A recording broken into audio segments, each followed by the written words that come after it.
नमस्कार, मी रोहित पवार. कृषक 2026 हे 17 तारीख म्हणजे आजपासून ते 24 तारखेपर्यंत आपल्या ऍग्रिकल्चर डेव्हलपमेंट ट्रस्ट बारामती या ठिकाणी होत आहे. 11वं वर्ष आहे. गेले 11 वर्ष सातत्याने जगात काय नवीन चाललंय शेती विषयाबद्दल हे आपण इथे असणाऱ्या भारतातल्या, महाराष्ट्रातल्या या भागातल्या शेतकऱ्याला ते ज्ञान मिळावं यासाठी ऍग्रिकल्चर डेव्हलपमेंट ट्रस्टचे सर्वस्वर म्हणजे पवार साहेब आणि चेअरमन हे राजेंद्र पवार हे नेहमी त्या ठिकाणी प्रयत्न करत असताना आणि हे प्रयत्न करत असताना ऍग्रिकल्चर डेव्हलपमेंट ट्रस्टचे जे सर्व अधिकारी आहेत, पदाधिकारी आहेत, तिथं असणारे जे विद्यार्थी आहेत, कारण त्यांच्यासाठी सुद्धा हा खूप जबरदस्त अनुभव असतो. भारताच्या बाहेरच्या कंपन्यांबरोबर या विद्यार्थ्यांना चर्चा करण्याची संधी मिळते, शेतकऱ्यांबरोबर चर्चा करण्याची संधी मिळते. जगात काय वेगळं चाललंय आणि ते आपल्या या मातीमध्ये कसं आपल्याला लागू करता येईल याबद्दलचं खूप चांगलं एक्सपोजर हे जसं विद्यार्थ्यांना मिळतं तसंच शेतकऱ्याला इथं मिळत असतं. त्यामुळे यंदाच्या कृषकमध्ये नवीन टेक्नॉलॉजी बऱ्याचशा आलेल्या आहेत. ग्रीन हाऊसची टेक्नॉलॉजी आहे, रोबोटिक्सची टेक्नॉलॉजी आहे. फळबागांसाठी जे काही मशिनरी आपण वापरतो त्याचा रोबोटिक्सचा वापर मोठ्या प्रमाणात केला गेला आहे. आर्टिफिशियल इंटेलिजन्सचा वापर तिथे केला आहे. जनावरांच्या बाबतीत सुद्धा बऱ्यापैकी माहिती तिथं आपण सांगितलेली आहे. काही भारताच्या बाहेरच्या ज्या काही मशिनरी आहेत, मशिनरी देणाऱ्या कंपन्या आहेत, त्या स्वतः इथं आलेल्या आहेत आणि त्यांच्याबरोबर काही भारतीय कंपन्या सुद्धा आहेत. त्याच्याच बरोबर अजून जर बघितलं तर काही शेतकऱ्यांच्या मुलामुलींनी स्वतःचे काही इक्विपमेंट, स्वतःचे छोटे मोठे मशिनरी या तयार केल्या, त्यांना सुद्धा आपण तिथं संधी दिलेली आहे. इथं आल्यानंतर अख्खा दिवस तुमचा जाणार आहे. अख्खा दिवस तुम्ही ही सगळी माहिती घेत असताना डोळ्याली बघून या सगळ्या गोष्टी तुम्ही अनुभवणार आहोत.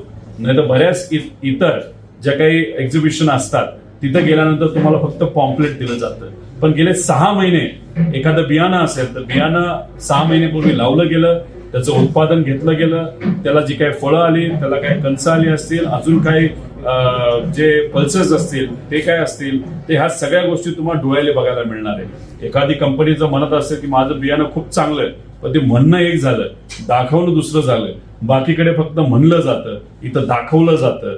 कारण शेवटी शेतकरी हा डोळ्याले जे पाहतो त्याच्यावर जास्त विश्वास ठेवत असतो आणि तोच प्रयत्न पहिल्यांदा या जगात आणि कदाचित एकट्याच ठिकाणी म्हणजे आपल्या ऍग्रिकल्चर डेव्हलपमेंट ट्रस्टमध्ये तिथं केलं जातं.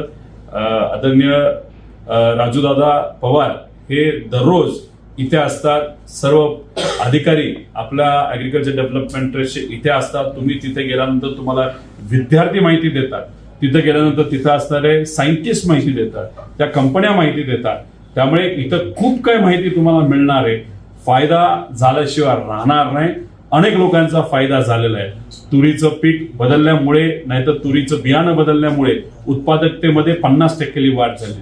कांद्याची तीच परिस्थिती, AI आर्टिफिशियल इंटेलिजन्सचा वापर केल्यामुळे खर्चात 50% कपात ही त्या ठिकाणी झालेली आहे आणि उत्पादनात 40% वाढ झालेली आहे. पाणी कमी लागतं. अशा बऱ्याच काय गोष्टी म्हणजे एक दिवस तुम्ही सकाळी आलात, संध्याकाळपर्यंत तुम्हाला वेळ कसा जातो हे कळणार नाही. जर तुम्हाला भूक लागली तर काही बचत गट, महिला बचत गटांच्या माध्यमातून खाण्याचे काही स्टॉल सुद्धा आपण तिथे ठेवलेले आहेत. बार्लीचे जे काही स्टॉल आहेत, ज्याची चर्चा नाहीतर त्याची विक्री आता भारतात मोठ्या प्रमाणात सुरू झालेली आहे, तेही स्टॉल तुम्हाला बघता येतील. या सगळ्या गोष्टी बघण्यासाठी कृषक 2026 17 जानेवारी म्हणजे आजपासून ते 24 जानेवारी पर्यंत हे एक्झिबिशन हे खास तुमच्यासाठी आहे. त्यामुळे बघण्यासाठी नक्कीच या. कुठल्या ना कुठल्या तरी दिवशी या. शनिवारी झालं पाहिजे, रविवारी झालं पाहिजे असं नसून ज्या दिवशी तुम्हाला संधी मिळेल त्या दिवशी तुम्ही या. कारण का लाखो शेतकरी या आपल्या कृषकला येत असतात. तुम्ही नक्कीच या. आधी आला असाल तर बरंच काय वेगळं काय तुम्हाला बघायला मिळणार आहे. आधी आलाच नसाल तर मग नक्कीच तुम्हाला असं वाटेल की आपण वेगळ्या जगात तिथे गेलेलो आहे. या सगळ्या गोष्टी अनुभवायला आपल्या agriculture development trust Baramati Malegaon या शहराच्या जवळ आपला ऍग्रिकल्चर डेव्हलपमेंट ट्रस्ट आहे. तिथं तुम्ही यावं अशी विनंती इथं करतो. धन्यवाद.